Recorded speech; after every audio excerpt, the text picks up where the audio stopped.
premio alpino dell'anno 2023 a Piero Peruzza, capogruppo.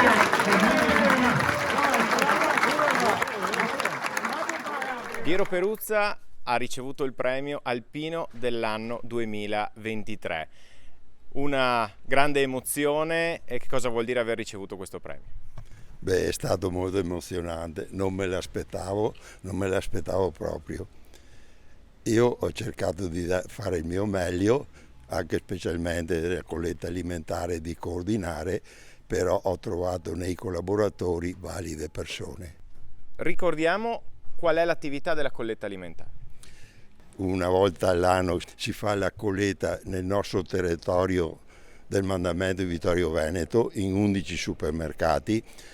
Per questa colletta operano oltre 200 volontari coordinati da 11 capi equip e poi con la protezione civile che fa tutto il lavoro di trasporto materiali alla sede presso proprio la protezione civile a Vittorio Veneto.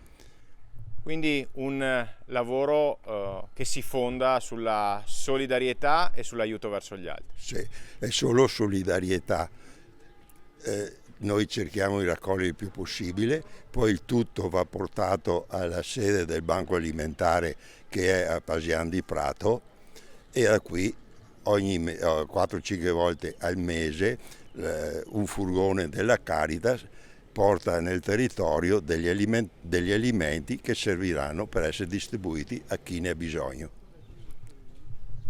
Ecco, premio alpino dell'anno, qual è il grazie che si sente di dire all'intera sezione di Vittorio Veneto? Beh, grazie di tutto perché mi hanno dato questo premio che per me è un gran onore, che io mi metto a disposizione, sì, però ho anche ricevuto tanto. E adesso per il futuro si continua a dare una mano? Beh, senz'altro, ho ancora un anno come capogruppo del gruppo Città, poi spero di trovare un sostituto, ma io sarò sempre al suo fianco in caso di bisogno.